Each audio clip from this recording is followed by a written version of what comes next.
Good morning! Good morning! Papunta kami ngayon sa Taytay at ngayon na lang ako ulit nag-vlog after nung aming Singapore trip kasi after nung trip na yon nag-asikaso na kami ng aming wedding at medyo nakakapag-upload pa ako ng videos ko noon kasi sinisingit ko na lang siya. So ngayon na lang ulit ako nakapag-vlog kasi naninibago na ako kasi nasa kanila na ako ngayon nakatira.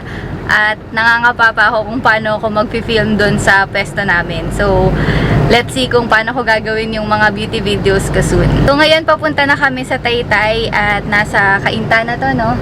Nasa Felix Ave na kami. At itatry ko yung 1,000 peso challenge dahil hindi pa rin talaga ako nakapunta sa Taytay. Most of the time, sa Divisoria kami pumupunta. Tapos, ayun, doon kami namimili ng mga murang damit. Pero ngayon, dahil mahilig ako sa mga Instagram stores, at sabi nila yung mga binebenta daw sa mga Instagram shops, doon din daw nila yung kinukuha. Kaya pupuntahan natin at let's see kung yung mga free size kakasya ba sa akin. Kasi most of the time, medyo sikip siya sa akin kasi hindi naman ako ganun kapayat at hindi din naman ako ganun kataba. Pero medyo hassle mamili ng mga free size na damit. And 1,000 lang yung budget ko ngayon at hopefully makadami ako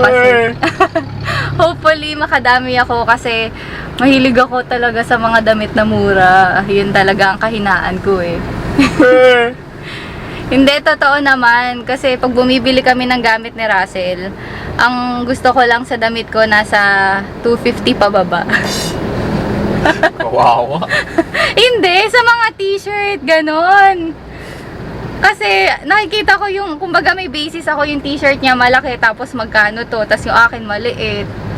Oh, alam mo na, 'di ba? Eh pares din naman may effort sila sa pagtahi nyo. Kahit na onti yung tela. Oh. Pero yun na nga, basta hindi lang ako mahilig bumili ng mga t-shirt tapos mga ganun yung price range. Nangangapa pala ako ngayon sa aking pagbablog kasi meron na akong mic. At ito yung gift sa akin ni Russell, yung Boya na mic at saka yung Joby na tripod. At hindi ko na ma-flip yung screen kaya hindi ko sure. Oh my gosh, hinawakan ko nga yung screen. Wait lang. Hindi ko makita yung itsura ko kasi hindi na natataas yung flip screen nung aking camera at kailangan ko pa siyang bilihan ng parang pinaka-extension dito sa side na to, tas nakaganon para nandito yung pinaka-mic, tapos ma-flip ko pa rin yung screen. So, hopefully dumating na agad yung binili ko sa Amazon. So, ayan, let's go to Taytay! Pangalawang try na namin to ng large na iced coffee plain. Well, suki talaga kami ng iced coffee plain, pero ito, ayan, masulit na to kasi share na lang kami. Tapos in fairness, pares na yung lasa sa kahapon. Oo nga eh. Sana maging consistent na sila sa lasa. Cheers!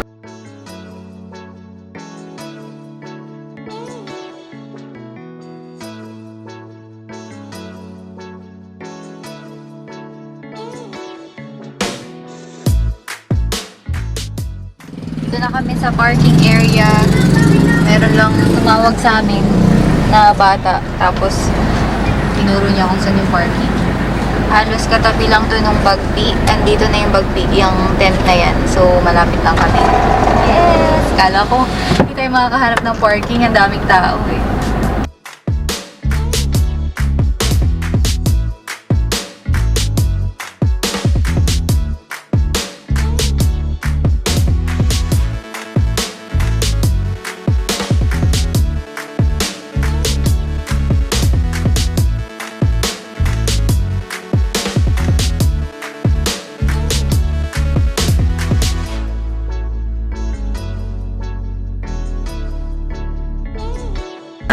Tas kuya ganito.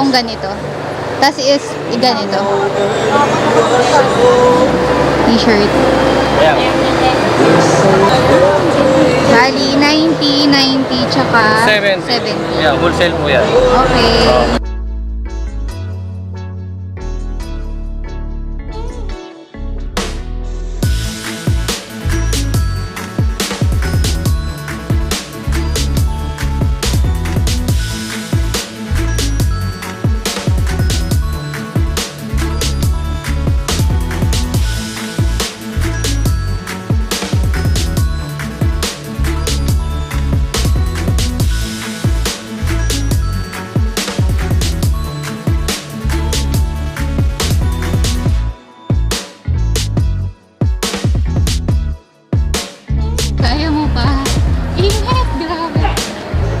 Ayan na, dito na kami sa McDonald's sa may Ortigas Extension, tama ba? Promise. Di ko nga alam to eh. Ortigas Extension na to.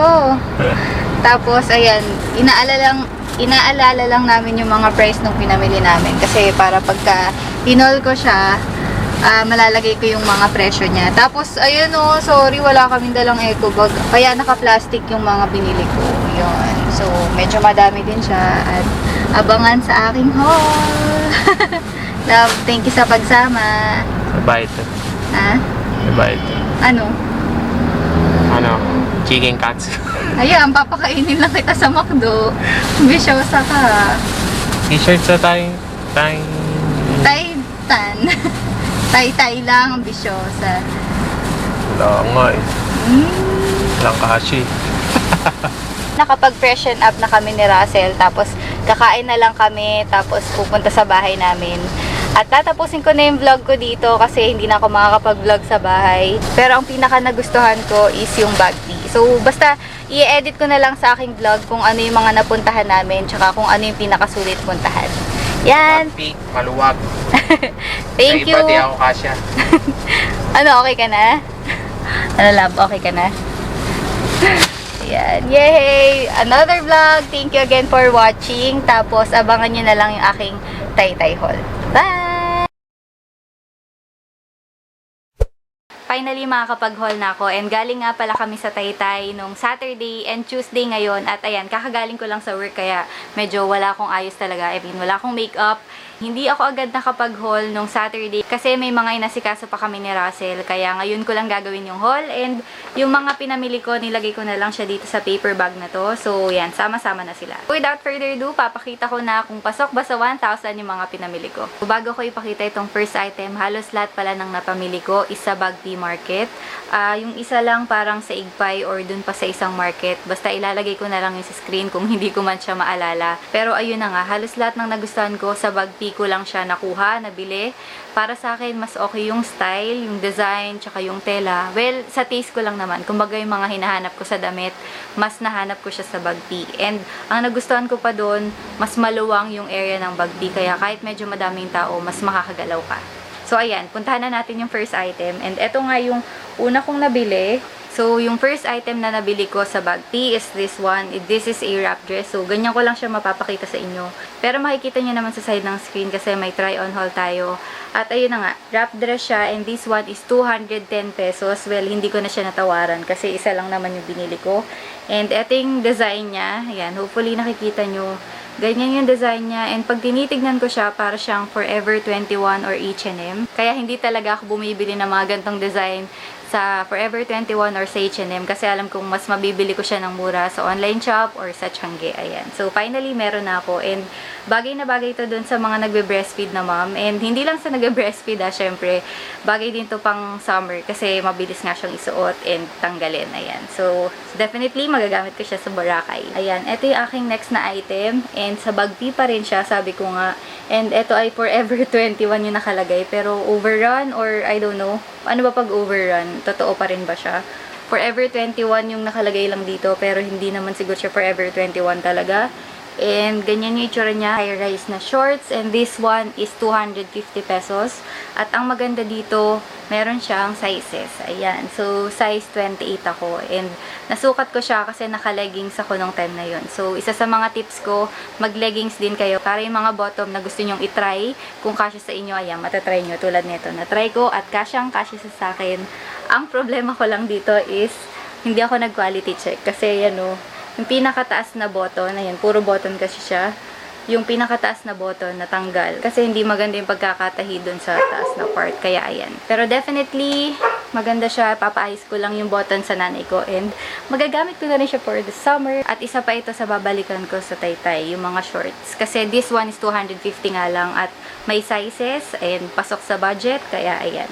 Definitely, babalik ako sa Taytay para sa mga shorts and dress. Next items are t-shirts. Ayan, bumili ako. And We Bare Bears. Hindi ako nanonood nito. Pero ayan, napabili ako kasi ang cute eh. Ito ay 90 pesos. Ayan, ito yung itsura niya. And then, yung next one is 90 pesos din. Ayan, ibang design naman. Pero We Bare Bears pa rin. Tama ba? We Bare Bears. Hindi ko alam kung tama.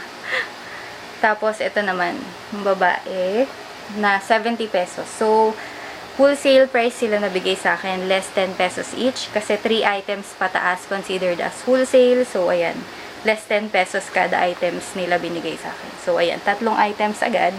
So, next item is dress na naman. At ang napansin ko sa Bagpi ngayon, puro dress na mga floral, ganyan, kasi nga summer. So, ayan, ito yung nabili ko. Isa to sa magaganda din. Halos ang gaganda ng dress doon. Ang gaganda ng tela niya. Nung pinakita ko nga to dun sa friend ng mama ko, kasi nilinisan niya ako dun sa bahay, may pa-home service. Ayan siya. Sabi niya akala niya mga 400 daw to. Pero sabi ko, 150 lang to. Yes, this is just 150 pesos. And napakaganda ng tela niya. Ayan, sana nakikita nyo. And yung prints, yes, sobrang ganda niya rin. Parang feeling ko, nasa mga 600 pesos pag binili mo siya sa mall. Kung hindi lang 1,000 yung budget ko, definitely kinuha ko pa yung ibang designs nito. Kasi ang ganda-ganda nito, ang ganda ng tela, parang hindi siya 150 pesos. So, definitely perfect for the summer at yung kahit suotin mo na ilang beses, hindi siya maluluma agad. So, our second to the last item is a coordinates and ayan, siya, parang top, tube top, and then shorts. Yan. So, ito is, parang yung price na itong dalawa, itong pair na to is 140 pesos. Pero kapag more than 3 nga yung binili mo, 130 pesos siya kasi wholesale price. And ito nung binibili ko to, meron nang kumukuha nung as in sobrang daming stocks. Kasi ang ganda-ganda talaga ng quality nito. Sabi ko kahit medyo alanganin yung size niya sa akin. Kasi parang ang liit-liit niya. Sabi ko sige fine, kunin na natin. Kasi gusto ko talaga siya. As in gandang-ganda ako sa style, sa print, sa tela, lahat-lahat na. Tapos 140 pesos lang siya. So sabi ko kung di ka siya, bahala na. So our last item is this one. And hindi ko na to nabili sa Bagpi. Sa Igpay ko na siya nabili. And Igpay ba? Basta i-share ko na lang kung sa Igpay ko siya nabili. At ayan siya. And this one is 180 pesos. Yes, medyo mahal siya compared dun sa mga una kong pinakita. Pero nagustuhan ko siya, kaya ayan, kinuha ko na rin. Ayan, di ba? Ang ganda niya. So, ayan na lahat ng napamili ko sa Taytay. And yes, nabigo ako sa aking 1,000 peso challenge kasi 1,180 pesos yung nabili ko for a total of 8 items. Pero sulit na din siya kasi syempre 8 items tas 1,180 pesos. Kaya definitely babalik pa ako sa Taytay para bumili pa ng shorts and then yung mga dresses. So, sana nagustuhan nyo itong aking Taytay haul. And kung nagustuhan nyo siya, please don't forget to like this video. And mag-comment na rin kayo sa baba kung meron pa kayong ibang tips or mai-share kung saan magandang bumili sa Taytay. Ayan, ilagay niyan sa description, sa comment box down below. Mag-subscribe na rin kayo sa aking channel kung di pa kayo nakaka-subscribe. Please consider subscribing at i-hit nyo na rin yung notify bell sa tabi niya para ma-notify pa kayo sa mga susunod ko pang upload. Thank you again for watching at see you sa aking next na video.